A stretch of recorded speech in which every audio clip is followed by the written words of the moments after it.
Welcome back to Avinash Saraswat economic solution. Myself Avinash Saraswat.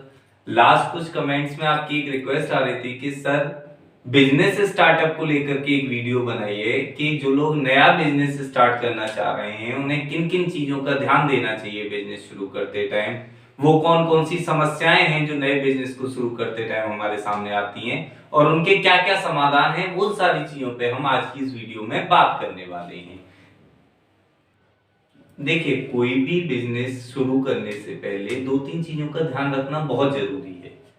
सबसे पहली चीज तो ये कि हमें उस बिजनेस के बारे में बिल्कुल बेसिक जो नॉलेज है वो पता होनी चाहिए चीजों की, कि कहाँ से हमारा गुड्स आएगा, कहाँ से रॉ मटेरियल आएगा, कैसे आएगा, क्या उसकी रेट है। इन सारी चीजों की बेसिक नॉलेज सबसे पहले हमें किसी भी बिजनेस के लिए लेनी होती है।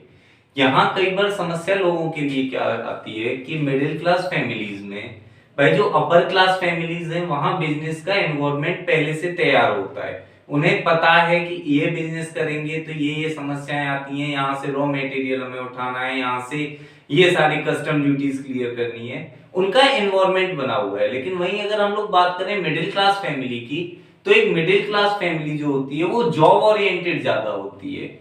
वो अपने बच्चे को शुरू से ही इस परिवेश में डालते हैं कि उसको आगे चल के जॉब करनी है। तो बिजनेस माइंडसेट जो होता है वो उसका विकसित नहीं हो पाता। अब 18, 19, 20 जब बच्चा क्रॉस कर जाता है तब तक तो वो अपनी जॉब के परिप्रेक्ष्य में लगा होता है। 25, 26, 27 की एज तक पहुंचते पहुंचते जब कोई अच्छी जॉब नहीं मिलती है तब उसका मन एक बार को आता है कि क्यों ना बिजनेस के फील्ड में ट्राई किया जाए।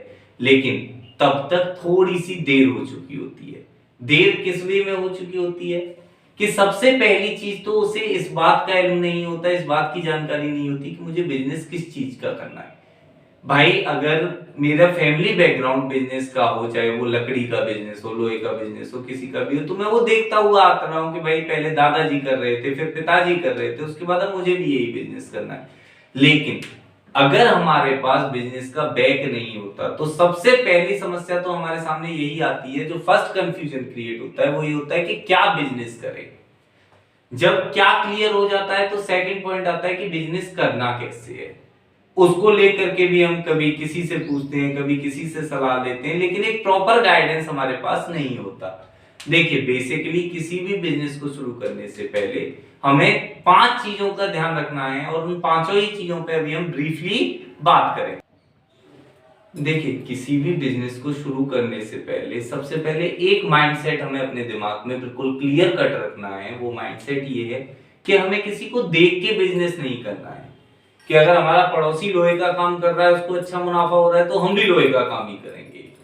सबसे पहले बिजनेस चूज करते टाइम 2 पॉइंट्स का ध्यान रखना है हमें। पहला पॉइंट तो ये कि हमारी कैपेबिलिटी क्या है, हमारी पावर क्या है। बहुत से लोग होते हैं जो रिलेशन बनाने में माहिर होते हैं, बहुत से लोग होते हैं जो मार्केटिंग करने में माहिर होते हैं। तो सबसे पहले अपने अंदर के गुण को पहचानो, उसी के अनुरूप बिजनेस का चयन करो। और सेकंड थिंग होती है कि हमारी मार्केट अवेलेबिलिटी किस चीज की है। पता लगा कि हम किसी चीज में बहुत अच्छे हैं, लेकिन जिस रीजन में हम रह रहे हैं वो जगह, उस प्रोडक्ट का यूज वहां अगर नहीं होता तो हम कितना भी अच्छा प्रोडक्शन कर लें, चीजें अच्छी तरीके से नहीं चलेंगी या फिर बिजनेस फायदे में नहीं चलेगा। तो सबसे पहली चीज तो जो हमें ध्यान रखनी है वो ये ध्यान रखनी है कि जो बिजनेस का चुनाव जो करना है हमें, वो हमें अपनी कैपेबिलिटी के अकॉर्डिंग करना है कि हम किस चीज में बेस्ट हैं या किस चीज में हम बेस्ट कर सकते हैं। पता लगा कि हम बिजनेस कर रहे हैं कॉटन का, और कॉटन का हमें ये भी नहीं पता कि कॉटन पेड़ पे लगती है या जमीन के अंदर से निकलती है, तो ऐसे बिजनेस पॉसिबल नहीं है करना। पहले हमें उसकी A to Z basic knowledge लेनी होगी, और इस नॉलेज को लेने का सबसे अच्छा तरीका है कि आप लोग एक कोशिश कीजिए कि आप जिस चीज का बिजनेस करना चाह रहे हैं पहले उसकी मार्केट को देखें जाकर के। जो आदमी उसका बिजनेस कर रहा है थोड़ा सा 1-1.5 महीने मार्केट स्टडी करें, उससे पता करें कि कैसे चीजें होती हैं, कहां से रॉ मटेरियल, क्या रेट है रॉ मटेरियल का। ये सब इसको बोलते हैं research and development, R&D department. किसी भी बिजनेस को शुरू करने से पहले उस पर रिसर्च करना बहुत जरूरी है। जब हम रिसर्च करके ये फाइनल कर लेते हैं कि भाई हमें इस चीज का बिजनेस करना है और इस जगह पर करना है, जब लोकेशन हमारी फाइनल हो गई तो उसके बाद हमारा अगला स्टेप शुरू होता है। बिजनेस सिलेक्शन के बाद जो दूसरा सबसे इंपॉर्टेंट वर्क होता है वो होता है डिमांड ऑफ मार्केट पता करना। क्या चीज? Demand of market. देखिए, डिमांड ऑफ मार्केट को समझने के लिए बिल्कुल छोटे से एग्जांपल से हम लोग चलते हैं और वहां से आपको चीजें समझ में ज्यादा अच्छी तरीके से आएंगी। कि कोई टाउन है, कस्बा है, भाई सिटी के कंपैरिजन में टाउन के लोगों की जो पे कैपेसिटी होगी वो कम होगी। अब अगर इस टाउन में, या ये कोई विलेज कह लें हम, बड़ा विलेज, अगर इसमें हम परचूनी की दुकान लेकर के बैठते हैं और वहां 80 रुपीस पर केजी वाले चावल बेचते हैं, तो एक बात बताइए, क्या टाउन या विलेज में 80 रुपीस पर केजी के चावल खरीदने वाले कितने लोग होंगे? ज्यादा ज्यादा एक दो, वो भी वो लोग जिनकी पेइंग कैपेसिटी बहुत ज्यादा अच्छी होगी। तो यहां देखिए, प्रोडक्ट भी बहुत अच्छा था, सोच भी बहुत अच्छी थी, लेकिन डिमांड ऑफ मार्केट जो थी वो 80 किलो वाले चावलों की नहीं थी। यहां जो डिमांड ऑफ मार्केट थी वो थी 30 रुपए पर केजी वाले राइस की। इसको कहते हैं हम डिमांड ऑफ मार्केट। मार्केट क्या हमसे मांग रहा है, पहले जाइए मार्केट को समझिए, मार्केट की पेइंग कैपेसिटी क्या है। भाई कई बार क्या होता है कि हम अच्छा गुड्स या अच्छे वैल्यूएबल थिंग देने के चक्कर में उसके प्राइस को भूल जाते हैं। किसी भी चीज का प्राइस जो है वो निर्धारित करता है कि उसकी सेल आउट कितनी होगी। माना कि आपकी क्वालिटी बहुत अच्छी है, लेकिन अगर उसका प्राइस रेशियो भी उसी रेस्पेक्ट में बहुत ज्यादा है तो वो बेसिक मार्केट में चीजें उठने में समस्या होगी। जब हमने डिमांड ऑफ मार्केट को देखा, सेकंड थिंग जो हमें देखना होता है वो देखना होता है अवेलेबिलिटी ऑफ मार्केट। मतलब मार्केट में अवेलेबिलिटी है कि नहीं है। देखिए, एक कोई दुकान लाइन से मार्केट है, या किसी टाउन की मार्केट है, या सिटी की मार्केट का कोई भी एक हिस्सा है जहां पर लाइन से मेडिकल स्टोर्स की काफी सारी दुकानें हैं, 7 से 8 दुकानें हैं।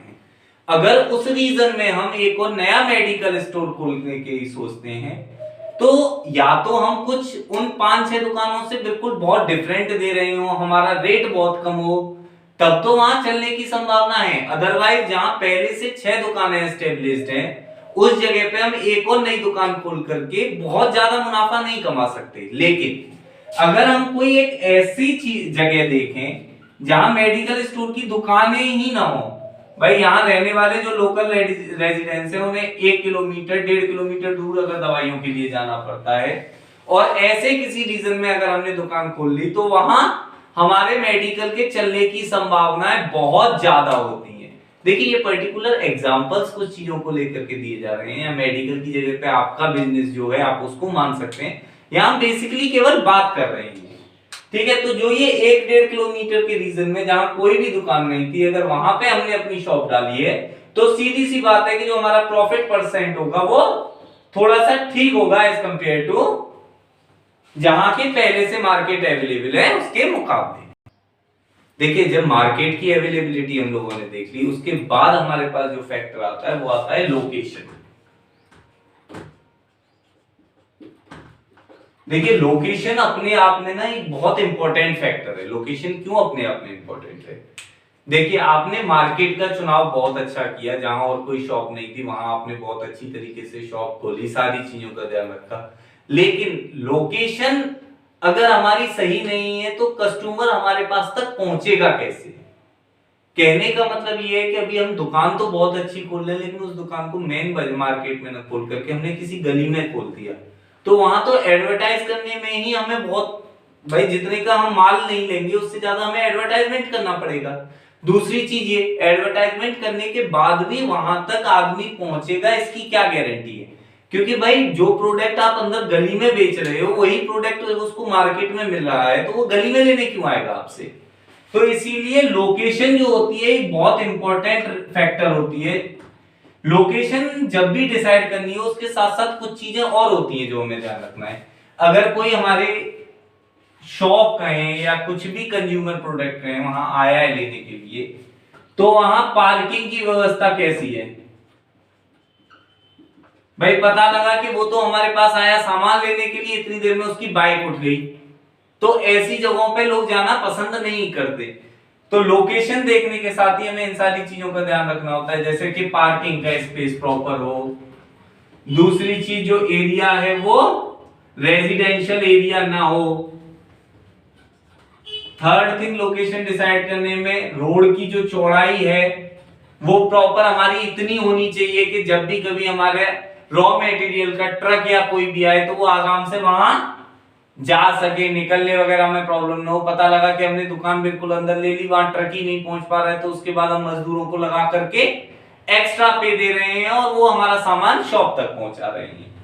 जब लोकेशन फाइनल हो जाती है तो उसके बाद जो फैक्टर आता है अगला इंपॉर्टेंट, वो आता है ट्रांसपोर्टेशन का।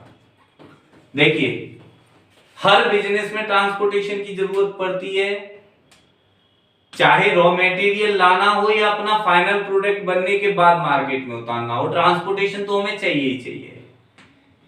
अब ट्रांसपोर्टेशन का चार्ज भी आप लोग देख रहे हैं, दिन ब दिन पेट्रोल बढ़ता ही जा रहा है, ट्रांसपोर्टेशन का चार्ज भी बढ़ता जा रहा है। तो क्यों ना हम अपना प्लांट ऐसी जगह पे स्थापित करें या ऐसी जगह पर लगाएं जहां से मार्केट की दूरी कम हो। भाई ये ट्रांसपोर्टेशन चार्ज जो हैं इनमें से भी तो हम बचत कर सकते हैं। पता लगा मार्केट तो है हमारी दिल्ली में और प्लांट हमने लगा दिया पानीपत में, तो ये जो पानीपत से दिल्ली तक की जो दूरी है ये तो बेकार जा रही है ना, इसको तो हम रिड्यूस कर सकते हैं। तो ये जो फैक्टर है इसका भी हमें थोड़ा सा ध्यान रखना होता है कि ट्रांसपोर्टेशन वैल्यू कितनी बैठ रही है, कितना दूर है हमारे यहां से। दूसरी चीज रोड्स वगैरह की सुविधा कैसी है। पता लगा कि जहां हमने प्लांट लगाया जगह भी बहुत अच्छी, सब कुछ सेटअप बहुत अच्छा हो गया, लेकिन वहां तक जाने के लिए रोड ही नहीं है। तो ये ट्रांसपोर्टेशन वाला जो फैक्टर है ये भी एक मेजर इंपॉर्टेंट फैक्टर है जिसका कि हमें ध्यान रखना होता है। देखिए ट्रांसपोर्टेशन के बाद जो नेक्स्ट पॉइंट हमारा आता है वो आता है लेबर, स्किल्ड